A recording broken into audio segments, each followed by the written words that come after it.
गांधी जी के जीवन में सत्य और अहिंसा ये नीति बड़ी थी, हम जानते हैं। तो उनकी एक पर्सनालिटी डेवलप हुई, उनका एक कैरेक्टर डेवलप हुआ। सरदार पटेल के जीवन में ये नीति नियम सिद्धांत स्पष्ट थे, दृढ़ थे। तो उनका एक कैरेक्टर, उनकी एक पर्सनालिटी डेवलप हुई। कहां तक?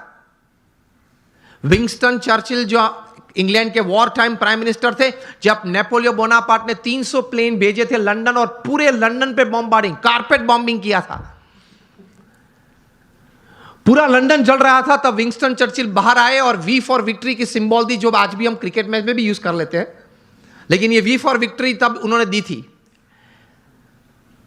And he mobilised the forces and people to fight against, और दूसरा विश्व युद्ध जीता। वे विंस्टन चर्चिल जो वॉर टाइम प्राइम मिनिस्टर थे, सॉरी हिटलर के सामने वे खड़े रहे।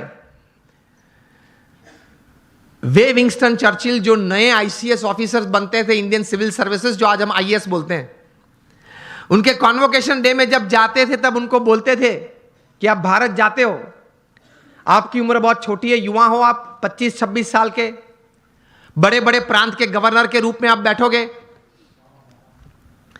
आप कहीं बड़े बड़े निर्णय भी लोगे, बड़े बड़े काम भी करोगे, लेकिन एक बात ध्यान रखना, एक बात आपको नहीं करनी है।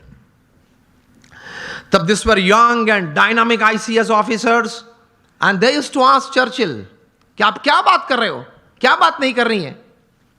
तब विंस्टन चर्चिल बात करते थे उनको कि आप भारत जाके सब काम करना, लेकिन गांधी और सरदार के साथ बात मत करना। तो वे लोग पूछते थे कि आप क्यों ऐसी बात कर रहे हो। तब वे कहते थे कि ये दो व्यक्ति हैं, उनके जीवन में नीति नियम सिद्धांत और सत्य इतना दृढ़ है, उसकी वजह से उनकी एक पर्सनालिटी है जो ओवर पावरिंग है।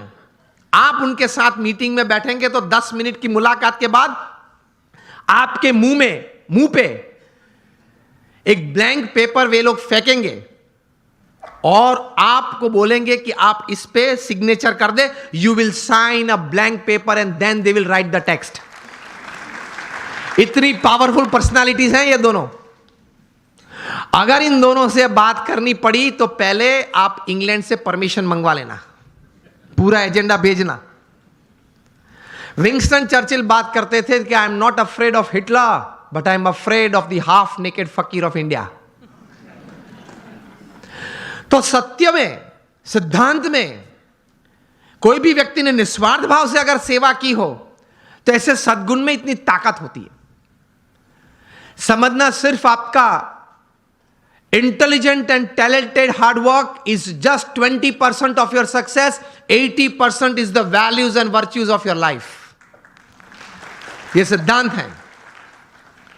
आप कितने भी टैलेंटेड हैं, इंटेलिजेंट हैं, एकेडमिकली क्वालिफाइड हैं, डबल एमबीए है आपके पास, एलएससी के, हार्वर्ड से, ऑक्सफोर्ड से, this will count only 20% of your success, 80% is your values and virtues. आप पढ़ लेना 1000 व्यक्ति के जीवन चरित्र जो जीवन में सफल हुए हैं। It counts more. बिकॉज मैं आपको बोलूं, your talent, your intelligence and your academic qualification can open any gate for you, but only your values and character will keep the gate open. आपके लिए कोई भी दरवाजा खुल जाएगा क्योंकि आप पढ़े लिखे हो, आप बहुत टैलेंटेड हो, आप बहुत इंटेलिजेंट हो, लेकिन वो दरवाजा तभी खुला रहेगा आपके लिए हमेशा अगर आपके कैरेक्टर में कोई प्रश्न नहीं आया तो। आप ये भी पढ़ते होंगे न्यूज़पेपर में, हर 10 दिन 20 दिन में एक बार ये प्रसंग बनता है, न्यूज़पेपर में रिपोर्ट होता है। वो तो जो व्यक्ति इस प्रकार का होता है जिसका न्यूज़पेपर में कभी रिपोर्ट आता है उसी का नाम आता है, उसके अलावा 10-15 का नाम नहीं आता, बाकी तो हर रोज ये प्रसंग बनते हैं। हर 10-15 दिन आप सुनते होंगे न्यूज़पेपर में कि किसी बड़े व्यक्ति ने अपने जीवन में कोई बड़ी गलती की, सिद्धांत, नीति नियम और चारित्र में, इसकी वजह से वे बड़े पद प्रतिष्ठा से गिर पड़े। हाँ या ना? सुना है और पढ़ा भी है ना, और पढ़ते हो ना, यस और नो?